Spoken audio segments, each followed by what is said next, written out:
Welcome back to the show, everybody. This is the Upper Tier Podcast. This is Monday Mashup. Earlier show than usual. We're on a 7:30. Plenty to get through tonight. Lots of topics and all to discuss. Plenty happening over the weekend. Some of it really, really disgusting, but we're going to talk about it. We'll start out the show. First of all, I'd like to say that tonight we're going to be dedicating the show in memory of the victims of the Manchester Arena attack. So many years on and stuff like that, but we still remember them, never forget. So we're dedicating the show to that tonight. Very, very sad situation. I think 22 victims, but really, really sad. So tonight's show is dedicated to them. People, I'm sure, still suffering from the loss of that on a very tough day to get through and stuff like that. So our thoughts and prayers go out to both the victims and the families and the wider community there that was affected by it. So that's what we're dedicating the show to tonight, folks. Right, before we get into anything, let's talk some team news. Massive game tonight in the Premier League. Newcastle at St James's Park versus Leicester. Dean Smith, I tell you, very, very, very strange one. But we'll give the team news out first of all. Newcastle, no major changes, of course. Pope and goals, Trippier, Schär, Botman, Byrne, Longstaff, Gomes, Joe Linton, Almiron, Wilson and Isaac.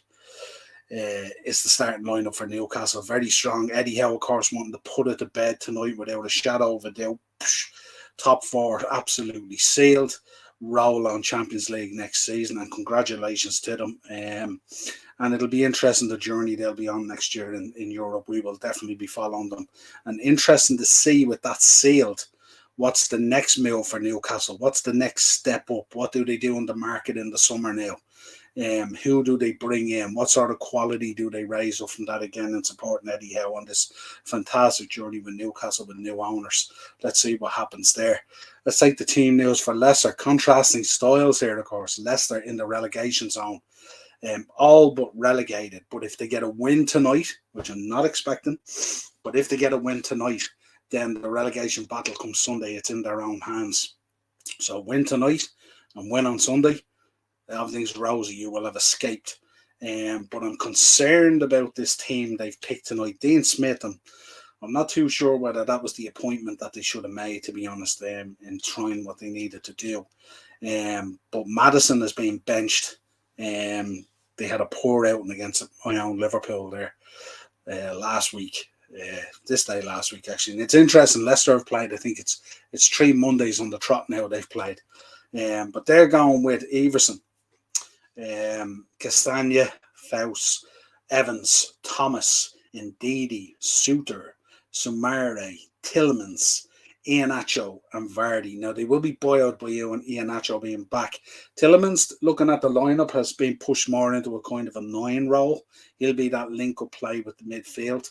But the big problem for Leicester, really, like where does the issue lie? The issue lies with the goalkeeper. We said about it at the start of the season.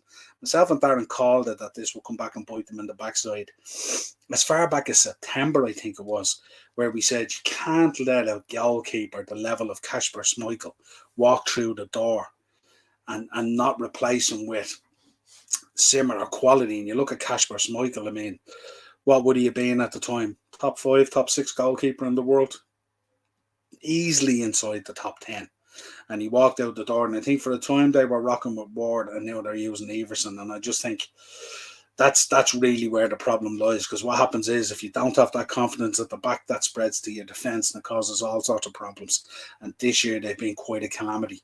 Very, very strange putting Barnes and Maddison on the bench. I know they didn't have a great outing against us, but you know it's backs to the wall, it's guns cocked and ready to go this time, you know.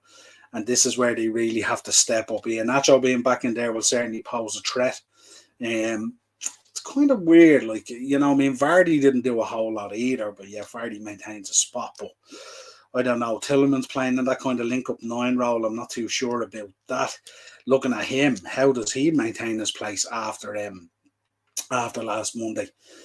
His body language, facials, the whole lot were absolutely dreadful. He was mosing around, didn't give an absolute damn. He knows he's out of there.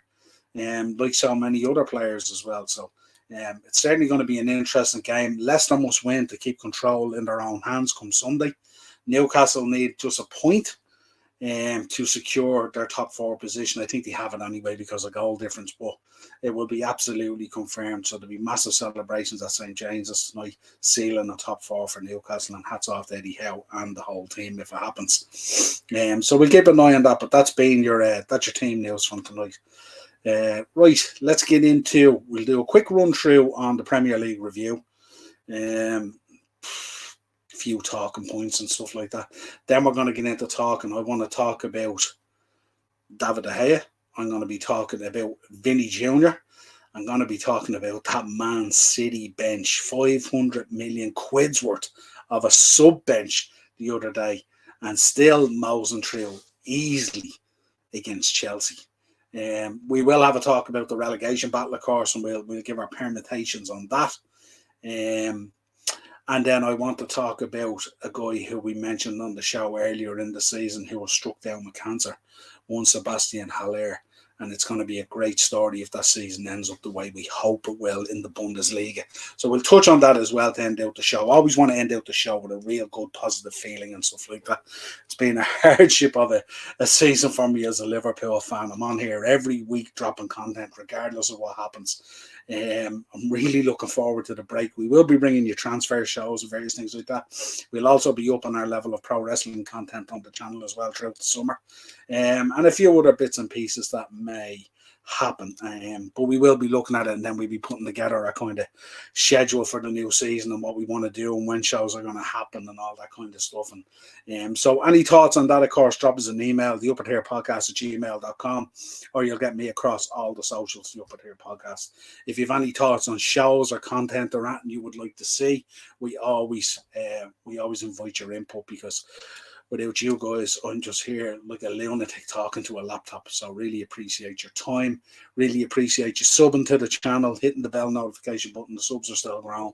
Obviously, the likes on the videos. We hope you've enjoyed the content this season. There has been some really, really highs and lots of lows, as you know. But let's get into it anyway. Redbird popped along just to give you guys a like. Really appreciate the like, Redbird. Always do. I know that's whole City thing. Look, at times I sort of waver between it and stuff like that, and it's just it's a tough one, and it's tough to take. There's no doubt about it. And it's, look, we're going to be talking about that bench. It's just absolutely crazy. But the thing about it is, we all need to fix up. We need to go out there. We need to spend money. We need to buy quality. And there was a good point being made today. I was listening to Saeed's channel. Lee Gunner was on, and Lewis from City News, I think it is. Two great guys that they'll be on with Saeed and stuff like that. I was listening to their channel today, and they made a really, really good point that the only real experience in the league, I suppose Eddie Howe you would regard as having a bit of experience, but the only real experienced manager in there up against Pep is Klopp. And of course we fell away. So it was a great point to make that, like, that's where you need the experience to see you through to try and win the league or get into a title race in a big, big way. I mean, it's mad to think when you look at Arsenal, who were 8 points ahead, on the cusp of going 11 points ahead, and then they find themselves losing the league by potentially 9 points or whatever it is. It's a madness really of a turnaround, and it takes a certain grit and determination to hang in there and keep that going. I was hoping it would go all the way to the last day of the season, but unfortunately it didn't, and that's just the way it is. So City are champions. For the moment, I will say congratulations, but we'll hold that powder. We'll keep that powder dry until we see what comes out of these financial breaches, alleged financial breaches, of course. Let's see what comes out of that. But yeah, let's see. It's just, it's a weird one, isn't it? Like, it's kind of like, it nearly feels to me like when we won the league and COVID was hanging over us and everyone was saying, oh, avoid the league or asterisk it because it was a COVID season and all that kind of stuff. This kind of feels the same as well, insofar as I don't really want to bring that stuff up until we find out what it is. Their football is sensational. Whether you like the way they've gone about it or not, that's a different thing. And if they broke the rules, they would be found out. But it kind of feels that way as well, that like you're kind of celebrating something, but while this is hanging over it, it's kind of a little weird one, Morris is in. They will be Mo Leicester tonight. Yeah, they could very well be with that. I don't know, if Morris, if you've seen the formation, The formation is a bit weird. That Newcastle midfield could run all over that formation. I'd like to see what happens with the 115 charges all the same. Absolutely, 100%. And it's weird, isn't it? Because you think about it, like when other charges come up with other clubs, like you look at the Klopp one. The Klopp one is dealt with. He's banned. He's up in the stands. Everything can be done really, really quickly. Now I know there's a kind of a legal element to this and stuff like that, and it's much bigger and it's far ranging and stuff like that. But it's, if this was in Italy, they would be docked points, and they will be submarined down into the middle of the table or lower potentially. We've seen it with Juventus and stuff like that. And then it's kind of, I think with the Italian league, the approach is that it's guilty until proven innocent. And they don't let it drag on. They just react straight away and go, listen, we know you've been doing this. Boom, we're docking the points. We're doing this. Blah, blah, blah, blah, blah. Boom, you get down to the next division or whatever it is. We seem to be in the UK with the Premier League more happy kind of go lucky kind of thing. It's like let things evolve and then take action after the fact. But if you think about the journey that Arsenal have been on, and up till 6-8 weeks ago, Arsenal were sensational in the league. They were doing absolutely brilliant, 8 points ahead. The pressure obviously got to them, and we knew it kind of would a little bit, not to the extent that it did. But it's going to be a sickener as well. Like if these allegations are proven and trophies have to change hands, and imagine a situation in the next year or so when these charges are proven, and they have to award the Premier League to Arsenal. It's kind of going to feel shit. It takes the shine off it as well, you know what I mean? Even though you probably accept it, but just a shit feeling really hanging over. Ian is in. What's the crack, Niall? All good, Ian. I was talking to Ian today, video call and stuff like that. Always a pleasure. Hope to see you Wednesday, bud. I'm off down the country then on Thursday. You can see that beautiful wedding suit is there. I'm heading off to a lovely wedding. My niece is getting married down in the beautiful Killarney and Kerry. So there will be no show Thursday, folks. There'll be no Thursday Tier Talk. Instead, on Wednesday, we're going to be doing a show around 9:30. And hopefully we're going to be getting a few guests on. It's not going to be a real structured kind of show. I'm going to try and get on. I might get on Dell. Morris might be able to come on. We'll see what happens. Kyle and a few others. And we're just going to have it. We're just going to chinwag basically and just chew the fat really about the season and how it went and what we thought across the board, not necessarily individually and stuff like that. And we're going to have a bit of crack. In what was primarily a very disappointing season. But look, we'll finish out strong. There's 1 or 2 shows to go, and then we're kind of done, and let's see where it takes us. Morris, nobody wants a backdated league title. Yeah, absolutely. But that could be the reality of what we're facing. So look at the situation we're in as Liverpool fans. I mean, they'd be backdating quite a bit. And it's just frustrating that it just lags on and on and on. And that's what does my head in, really, But sure, look, we'll see what happens. It's frustrating. It'll be ironed out. And in the end, we'll see. Do I hold much hope that anything will happen? Probably not.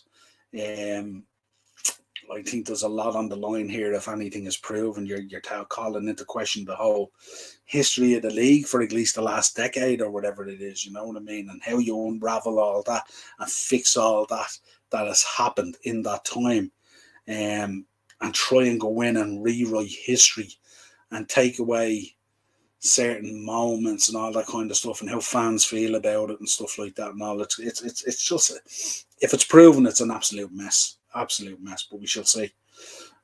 So let's get in. Let's talk about the Premier League anyway. We'll start with that. So we kicked off Tottenham, Spursy being Spursy, losing 3-1 to Brentford. And Bueno with a brace. Kane obviously with an early goal in that game, but the capitulation from Spurs, hats off to Brentford, absolutely outstanding. And Darren called this on the Thursday show. He said Brentford will put out a reaction on the back of that horrendous situation with Ivan Toney. Absolutely madness. And Vissa, of course, on the 88th minute, just polished it off 3-1. Big win for Brentford. Spurs just absolutely dying on their feet this season. Scary, actually, how bad it's got. The one I was keeping an eye on, of course, Bournemouth versus Manchester United. Casemiro with a cracking goal after 9 minutes, which really was kind of the tail of the game. They had a number of chances to put the game to bed. They didn't take it. Bournemouth had a couple of chances either half, but didn't take it. David De Gea with a couple of really good saves. on the back of all this talk of questioning him and stuff like that. And yes, he has some flaws in his game and stuff like that, but when you need him, he's generally there. But a big win for Manchester United now puts us in a position on the top four where we literally need United to lose their last two games, or Newcastle to lose their last two games by big margins. I don't see it happen. I think we're going to be in the Europa League. That's the reality now of where we are. It's probably kind of serving of where we how we've played this season and stuff like that. It's just been really, really poor. And the run that we were on was a really good run. Still undefeated. We did get the draw, and we'll talk about it. But yeah, poor return for us this season. It's been a real regression. And I think the run we were on in the last 10 games, 11 games, or whatever it is, it's just kind of papered over the cracks that are still there. Yeah, you're right, Ian. They may just win the Champions League as well, and they could potentially win the FA Cup as well. I mean, does anyone in the chat see them not doing the treble? I think they're going to do the treble. And then the question comes up. We put a short out there today with Mika Richards and Roy Keane on it. Talk to me about the two trebles. What do you think? Is it the 99 one or is the 2023 one? Obviously, the 99 one doesn't have these allegations hanging over it. The 2023 one, is that City side superior to that United side? Who knows? But it's something we will debate after the fact. If it happens, remember, we're talking sometimes about this City side. We're talking about a debate on something that hasn't even happened yet. But they're talking like as if the treble is already done. Fulham versus Palace 2-2. Edward with the goal and Ward on 83 with the equaliser. A brace from Mitrovic, 45 plus 5 with a penalty, and then on 61, Mitrovic is back. As I predicted, he will come back in those last three games to make a point. Sensational player. And he's the one, if Chelsea can do the business on Thursday, Mitrovic is the one that I'm just clinging onto that hope. I put a graphic out on Twitter today. I don't know if you've ever watched the movie Cliffhanger with Stallone, but at the start of that movie, he's trying to save a guy and a girl off a peak, and he puts a rope across a ravine, and the girl is going across and the buckle opens up. I'm sure you've seen it, and he has her by the hand, and she slides out of the glove. And that's how I feel right now in terms of this top four. For the last few weeks, finger by finger has been coming out of that glove. You know the scene, it's on YouTube, Cliffhanger with Stallone. That's how I feel. And at the moment, we're right down to this little guy here, and it's God, we'll see what happens. Looking forward to person Jesse Ventura t-shirt. Yeah, I ain't got time to bleed. You'll love it, you know. It's a great shirt. One of my all-time favourite movies. Daz is in. Big up, Niall. Hope you're well today. I am, Daz. I'm really, really well. Beautiful weather out there in here podcasting, having a crack with all you guys. Really appreciate your support as always, Daz, in the chat. You've been an absolute stalwart for me all season, buddy. Disappointing season for us, but we bounce back next year. We'll make a few signings, Daz, hopefully, and we'll be all good again, and we'll be upbeat and ready for it. And I won't have to go through the chore of match reactions and previews that I did this year, which was absolutely horrible. So big up, Daz. Yeah, then we go on to Liverpool versus Aston Villa. And I don't know what it was, but we got the Liverpool prior to the last 10 weeks returned on the pitch. Couldn't put a pass together. Petulant. Stupidity on the ball. All sorts of crazy stuff. Just so poor. Made Villa look really, really good. You know, when Mings is in there for man of the match, that'll tell you how bad we were. Although he's greatly improved under Emery.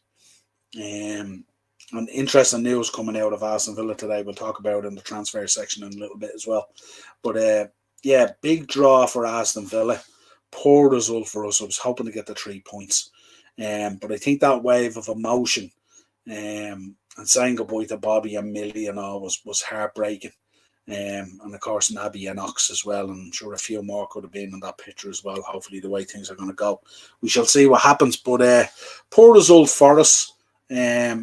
Took the pressure really off United. I was hoping we would go out, put a couple of early goals on the board, then we'd be able to introduce the lads onto the pitch for a proper send-off. Instead, what we had to do was bring the lads onto the pitch who were leaving the club to bail us out with an equaliser in the 89th minute. And to be honest, if the game had been maybe another 10 minutes, maybe 5-10 minutes, I think we might have got a winner, but just poor all round. Captain went missing. Robbo was terrible. Fabinho was terrible. Just wasn't good. Konate needs to learn when to use his body strength and when not to. But just poor all round. Poor all round. Yeah, that live score app is very good. It is. It's very good. Ian. Daz is on. What noise the wrestling show this week, please, Niall? Also, Ming should have seen red. Yeah, I kind of. Do you know what it is, Daz? I thought about that red and I brought it back to the kind of Jota one as well. And for me, I think they're both reds. So I wonder if Jota had got the red that time would have influenced the game. I don't know. So we'll see. We'll see what it's a hard one to take. And then the decision for the Gakpo goal was a weird one as well. Very, very subjective. And I don't like that. I don't like that when you're going to a screen to look at a VAR situation and you're trying to contemplate what was in a player's mind at the time. He threw out a leg to play the ball, so the intent was there. So the conversation just starts there, and it's really, really stupid. But it is what it is. It just didn't go for us. But we should never have been in that situation where the story of the game is that Mings tackle and that Cody Gakpo goal. We should be putting that to bed at Anfield. Absolutely shocking. I'm not sure that's what the story is with the wrestling show this week yet, because I have a wedding this week and I'm going to be away, so I'm not sure. I'll have a look at it, and what I'll do is I'll hit you up and let you know, buddy. But we'll bounce back anyway with something if I don't get to it. Where were we? Wolves versus Everton. A Yerry Mina equaliser on 90 plus 9 minutes. Wow, and Yerry Mina. Wolves are taking the lead on 34 with Wang. Wolves kind of pittering out in their season. Everton's still in the depths of a relegation battle. Depending on what Leicester do tonight against Newcastle, the Everton relegation could be in their own hands. So this is a significant game tonight. And then we rounded out the day with the half-5 game, which was my prediction, Nottingham Forest versus Arsenal. I predicted Forest to get a win. I did predict both teams to score. But Arsenal were just appalling. Absolutely appalling. Forest were full value for their win. Absolutely delighted that Forest are staying up. I'm a big fan of Stevie Cooper and Nottingham Forest as a club. Delighted that they're staying up. I like those old school First Division and early Premier League clubs and stuff like that. So really, really happy for Forest staying up and for Cooper. He's Trojaned along all season. Bought in a huge amount of players and had to try and figure out what way to use them and find a formation, stuff like that. Darren spoke about it all season with me on the shows. That it was taking Cooper a long, long time. And this guy was on the edge. This guy was a result away from getting the door. He'll tell you it himself. He actually came out in one interview, I think he said he was shocked that he was still being given the support that he did. But it just goes to show you that, and this is pointed mainly at Southampton. But if you just hold your fire and don't make that decision too quick, who knows if Hasselhoetel had stayed on, but Southampton have climbed out of it and got out of it. Certainly he had done it a number of times. So who knows? So that was a big win for Forest against Arsenal, and safety Beckons for them, all good. Then we went into Sunday, West Ham 3, Leeds 1. Leeds taking the lead with Rodrigo on 17 minutes. And I personally thought that Moyes would have rested more players with that European final on the thing. But Rice stepped up on 31 with the equaliser, Bowen on 72. Once they got to 2-1, that was really it. We've seen it this season with Leeds as well. Once they fall behind, they really at times don't have the heart for it. I know they pulled it out of the bag last week, but this week, and then Lanzini coming on scoring a 90 plus 4 was a nice kind of tip the hat as well there for West Ham. West Ham winning 3-1, big win. Leeds in serious trouble now. So let's see what happens. Brighton getting a win against Southampton, no shocking that. Brighton scoring a double for Evan Ferguson, absolutely sensational season for him in the Premier League. Gross getting his goal on 69 as well. 58 for Southampton, Elionesi. But really, Southampton doomed, checked out, relegated. They weren't really going to do anything here against Brighton. And this was kind of a pressure game as well, because this was the game for Brighton to cement their European spot, especially after the disappointment of the Newcastle game, where they just tactically got it wrong and he dropped the wrong players. You can't drop that level of players, and that's why I'm worried about Leicester tonight. Barnes, huge player for them. Maddison, huge player for them. I don't know what Dean Smith is thinking there. Has he resided to relegation, or does he believe? Can he instill a motivation and a belief in that side that maybe they can do something? And then we rounded out the weekend yesterday. Man City won. Alvarez with the goal on 12. Chelsea with nothing really to offer. They just passed and played through Chelsea for fun, really. Chelsea with one or two half chances, nothing major. And that was a Man City side with 500 million quid worth of talent and first teamers sitting on the bench. Scary prospects. We spoke about the boy Alvarez. Anytime he's come in this season, he has been absolutely sensational when Haaland has been rested.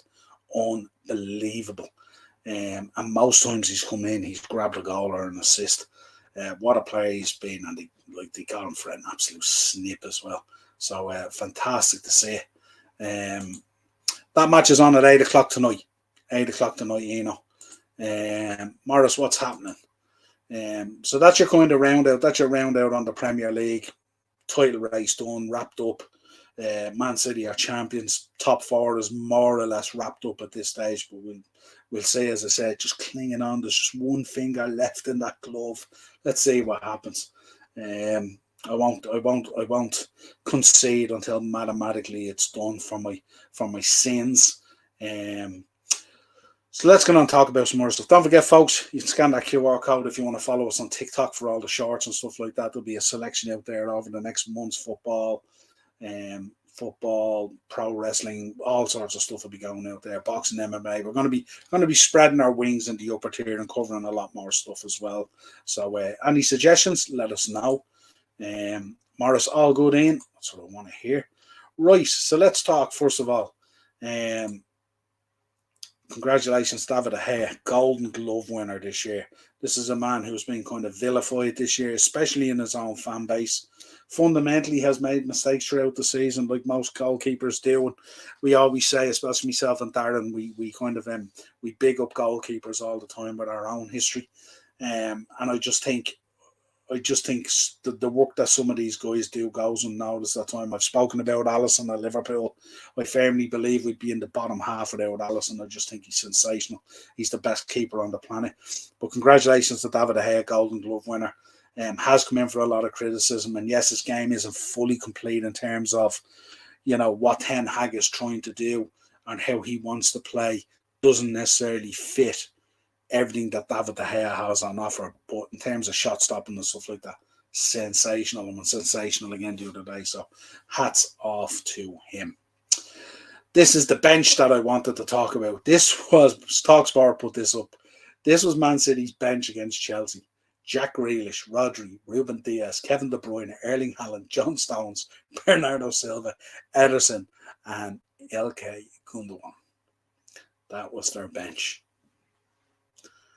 I'll take some water here to cool down looking at this.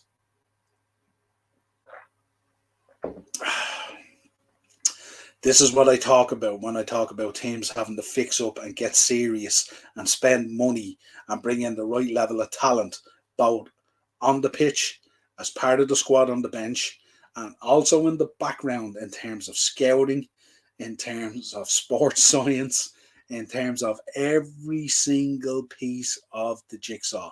And when we talk about jigsaws and we talk about the Premier League, every season Pep comes out and his jigsaw, when he comes out of Smith's, is sealed with the plastic. And all the rest of our jigsaws are coming out already open, missing pieces. And that's the problem that we have at the moment. There is no room anymore now for sentiment. It has to be ruthless. There is no room anymore to just buy this player and not buy that player, or you need a striker and a DM and a centre back and all, and you only get two of the three.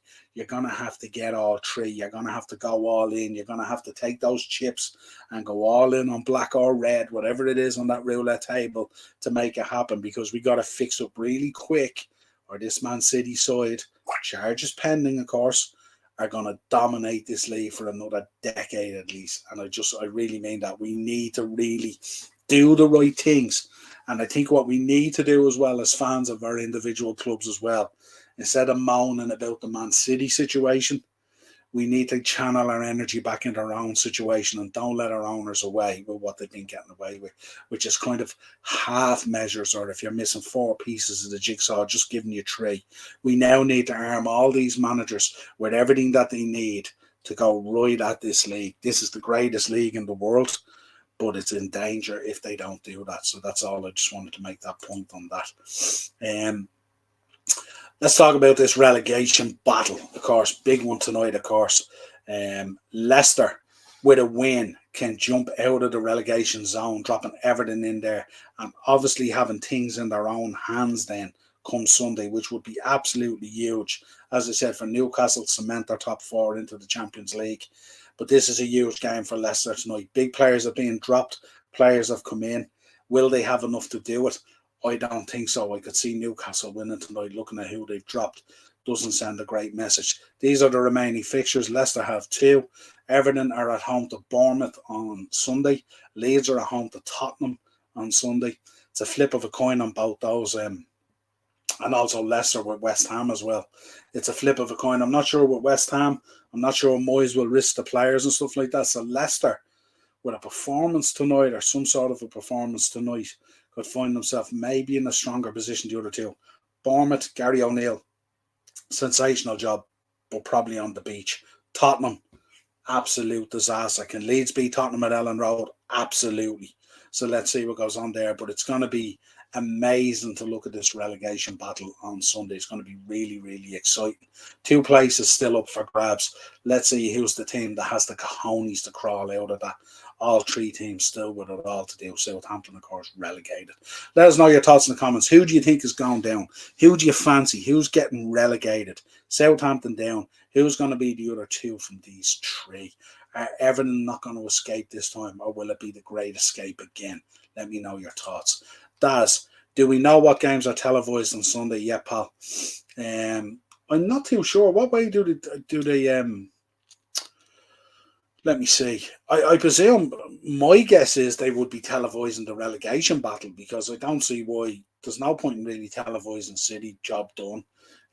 Unless the top 4 is still up for grabs. I'm not too sure, but they've probably already decided. But I haven't had a look. I'll have a look and I'll let you know that. But I'm not too sure. But if it was me, I'd be televising the relegation battle, because that's where it's at. Leicester and Leeds. Acer's brilliant, and that's what we want to see, isn't it? That's exactly what we want to see. Proper relegation battle with both matches on. Yeah, absolutely quality. And Acer Sky are showing the relegation battle on Sunday. Brilliant, excellent stuff. Really look forward to that. Leicester. You think Leicester are going, Daz? Is it that your pick to go, or Leicester to survive, and Everton and Leeds to go? Let me know what you're thinking. You think Leicester are going to be the one? Let's see what happens. All right, you're not telling me Leicester are 1-0 up, are you? Hardly. Let me get in here and I'll just track it here now. No, it's 0-0. Phew. I'll keep an eye on it here and I'll let you know if anything happens. 3 minutes in, 0-0, ball safe, Newcastle. 2 other points I want to talk about first before I just mention some transfers and stuff like that. This was absolutely disgusting. I don't know if you've caught this today, but I've very, very strong views on this. There is no doubt this guy creates and generates a reaction to some of the stuff, but racism should never be in the equation. And it was really, really bad yesterday. I mean, I looked at that Valencia crowd, and like Ancelotti was right, like half a stadium were chanting this stuff, and it's absolutely disgusting. And I'm telling you, if La Liga don't do what they should be doing, and it should be really, really important that they do and send a message. As far as I'm concerned, Valencia should be, if it was me and I was in charge of it, and if we're really serious about stamping out racism in this world and sending a message to teams and to fans, what they should be doing is they should be docking Valencia points, and they should be relegating them, And if they can't do that, what they should be doing is they should be banning their fans from home games next season and hit them in the pocket, hit it where it hurts, and that they can't follow their team. It's absolutely disgusting what happened to this boy yesterday. And it was just an absolute madness. I mean, he was dealing with all this stuff off the pitch, and then all of a sudden, then this other stuff started unfolding. And the next thing, he's getting strangled, and he's the one who gets sent off. It was madness, absolute madness. Ace are saying terrible. So you reckon Leicester and Everton, you reckon Leeds will survive, Daz? That's what you're thinking. Everton to go, Niall. Interesting. So yeah, that's why I was absolutely disgusted. I made a point of it today on Twitter. But if La Liga, and I'm saying this now, if La Liga don't take action, UEFA and FIFA have to step in and take action on this. This is beyond a joke at this stage. This is not 4 fans in the corner of a stadium. This is not one fan jumping a barrier. This was a serious amount of fans at Valencia yesterday at this. Absolutely disgusting. And it needs to be actioned on. It's absolutely wrong. It needs to be stamped out. And if they don't take the right action, and listen to the commentary last night, the commentary, the way the commentary, those 2 boys as well should be fired and should never commentate on a game again. If they go back and they listen to it, their acceptance of the racism and their approach to the commentary in terms of, well, this boy does be goading the fans and he does be trying to get a reaction out of them. Hello. Get a reaction out of the fans. Half a stadium chanting this stuff at this boy. Absolutely disgusting and unacceptable. And La Liga have to take action on this. And if they don't, UEFA should step in. And if La Liga don't take action, they should have members suspended from their board as well, because it's absolutely disgusting. And I've no problem with people having a conversation in the background with this boy about goading fans and as a professional footballer, how he's expected to conduct himself. But no one should have to accept or tolerate or be involved in that kind of situation. It's absolutely disgusting, and there's no room for it on this planet anymore. Disgraceful. Dave's in. Big up, Dave. Nearly there, Dave. Nearly the season done. Leeds, Leicester, Southampton to go down. Everton to survive. Interesting. Maintain our Merseyside derby. Yeah, absolutely. So that's all I have to say. Big up. Don't forget, check out all the boys' channels as well, especially Dave's as well, and Morris's and all that are in there. Yeah, so that's all I have to say. And absolutely disgusting. If La Liga, I'm telling you now, if La Liga don't act on this, the world of football. Do you know what they should do? Actually, Real Madrid should turn around and go, we are refusing to play Valencia next season unless this is acted upon. And that's the way it should be now. They should just take the mantle. Real Madrid are a big enough club to influence what needs to be influenced there. This is unacceptable. Ian says, stop the hate. Absolutely. And no to racism. Always, forever, and every single day. So I'm going to leave it at that. Story to finish with before we chat about a bit of transfer stuff. Sebastian Haller. He's a guy we spoke about earlier in the season, had been diagnosed with cancer, went through the treatment and has come back. He's been absolutely sensational since he came back. And Dortmund now have it in their own hands this weekend to win the Bundesliga and break that stranglehold that Bayern Munich have on it. And could you think of a better story than Sebastian Haller, Borussia Dortmund?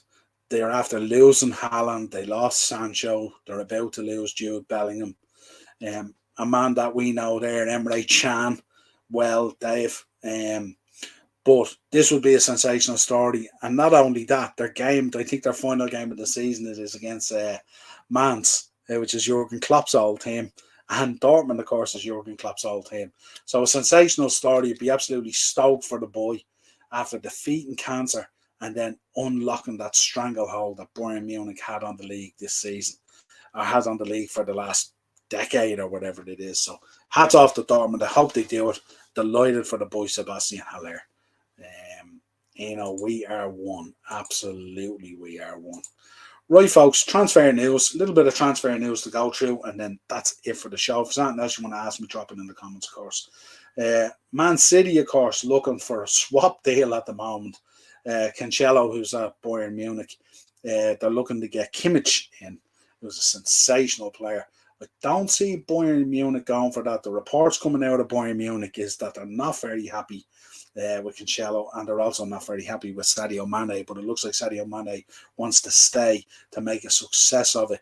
We're getting a red card here under review at the moment in the Newcastle game. Let's see what comes out of this. ASOS is in. Crazy to think about all the black players who have played for Valencia over years. Fans resorted to this. Yeah, it's crazy. It's just, even regardless of all that, to be in 2023 with grown men, human beings, carrying on like this at a match. I can't fathom it. Regardless, I don't care if your history is that all your teams over the years have all been white people. It doesn't matter. It doesn't matter. There's just no space for it. It's disgraceful. Absolutely disgraceful. Yeah, but that Man City swap deal, I can't see that being the case. It'd be absolutely madness. Manchester United look like they're edging closer to securing Napoli's Min Jae Kim, who would be a sensational signing for them. They want him in there, central defender. And apparently they've already been eyeing up houses for him. So be interesting to see how far down the road this deal has got. Ilkay Gundogan off Manchester City, and there's a lot of talk that he might be leaving, and Bernardo Silva and a number of other players moving on. Wouldn't surprise us with Pep. He's absolutely electric when it comes to moving players on and getting that good paper for them, and also bringing in top players to cement, to smooth that transition and stuff like that. But there was talk as he was going to move, but apparently he's going to snub a move to Barcelona, and he's going to commit his future to Man City. Going to stay at Man City apparently. Daz is in. VAR gave him a yellow as well. No, fair enough. But that's the latest on Ilkay Gundogan, who's been sensational this season. And of course, as Liverpool fans, broke our hearts last year with 15 minutes to go. We were this close to the league, and this guy did us. Horrible. Chelsea and Man United apparently are battling it out for the services of Vlahovic from Juventus. No secret that he hasn't settled there compared to where he was previously. He was sensational. I know Arsenal tried to sign him at the start of this season, but they didn't get the deal over the line. Apparently the talk going around is that Chelsea have submitted an £80 million bid, which I find really, really strange, because they have so many players to get out the door and they need to rebalance the whole financial situation. So we'll see what way that kind of goes. But apparently that's the talk that's doing the rounds. Liverpool, of course, linked with Alexis McAllister. Hope we get this boy over the line. Sensational player. Probably one of the top midfielders in the league this season. Been absolutely sensational. But apparently all the personal terms and everything is all agreed and done and dusted. And the talk now is just Brighton and Liverpool are trashing out the structure of the deal. That's what's going on at the moment. So I would be surprised if Alexis McAllister doesn't get announced in the next week or so. Apparently the deal is more or less done and dusted at this stage. So fingers crossed, touch wood, all that kind of good stuff. But of course we'd never believe it until he's standing there with that beautiful red jersey. Let's see what happens. Liverpool are also interested in signing Timber off Ajax. I know he's been a huge target for Erik ten Hag at Man United as well, but apparently the talk is that Virgil van Dijk might be about to deliver his magic again in convincing a player to come to Liverpool. And he's been interviewed and been spoke about how Liverpool is such an attractive proposition still, even regardless of Champions League football, that it won't be long before we're back there again. Don't forget that. Look at our history, legacy and all that kind of stuff. And it's still a very attractive proposition to come to Liverpool. And of course, I agree with the big man. So we'll see. He would be a very good signing as well. And there's a number of pockets of signings here that need to be done and stuff like that. And let's see who ships out as well.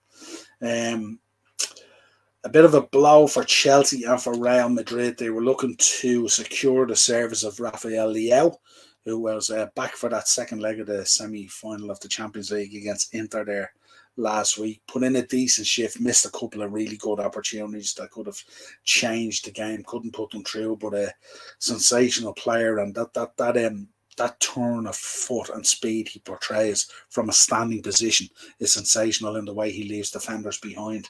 But apparently he has signed a new long-term deal with AC Milan, so he ain't going anywhere.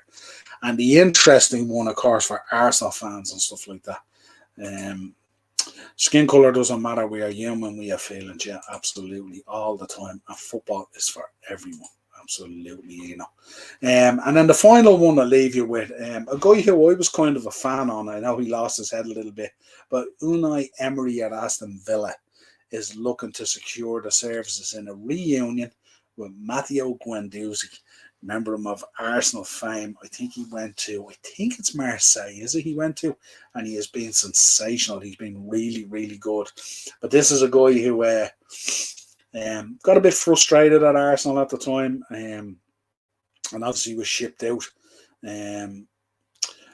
Yeah, I know. I seen that at Aces. I was expecting that. I'm surprised it was 10. They were talking that it was 9 points, but apparently breaking news: Juventus docked 10 points over transfer. Sky Sports News now. Yeah, the talk last week was it was going to be 9 points, but it's going to be 10 points. So it'll be interesting to see. We'll probably discuss it on Wednesday's show, the impact it'll have on the Champions League positions and stuff like that. And also, I wonder if it's going to help. If it's going to help Roma, or Roma's still going to have to win the Europa League to have European football next season. Let's see what happens. We'll work out the permutations, of course. But Guendouzi is a guy I like. He's aggressive. I like that aggression in the midfield as well. But what he had in aggression, he kind of lacked in control, and at times he kind of lost his mind in the midfield and stuff like that. And you have to be really, really careful with a player like that. Now, I presume over the last year or two, or whatever it is, he's probably matured a lot more in that area. But I would like to see him back in the Premier League, and I think he could be a real good signing for Unai Emery. Obviously, very much believed in him when he was at Arsenal. But with Aston Villa, I'm sure he'd obviously he'd be delighted to get a pathway back into the Premier League and stuff like that, to just say, like Unai Emery himself, shut up the haters a little bit and fix that bit of history that's kind of like that plaster that was ripped off that wound, if you like, Is Dazzler going to either Chelsea or Fulham games? I don't think he is. I don't think he's due to go back over again this season, as far as I know, but I'm not too sure. I don't think he is. I know he was at the Wolves game, so, but I haven't heard anything. We shall see. Definitely not Chelsea anyway, that's for sure. He wouldn't be. The midweekers aren't for him anyway. So that's it, folks. Shorter show than usual, about 47 minutes. Of course, drop a like on the video if you can. Subscribe to the channel, hit the bell notification, share all the content and stuff like that. Hit the follow on the TikTok page. Follow us, of course, on all the socials: Twitter, Instagram, Facebook. We're on all of them. We will be back on Wednesday with a show. It'll be more of kind of an informal chat.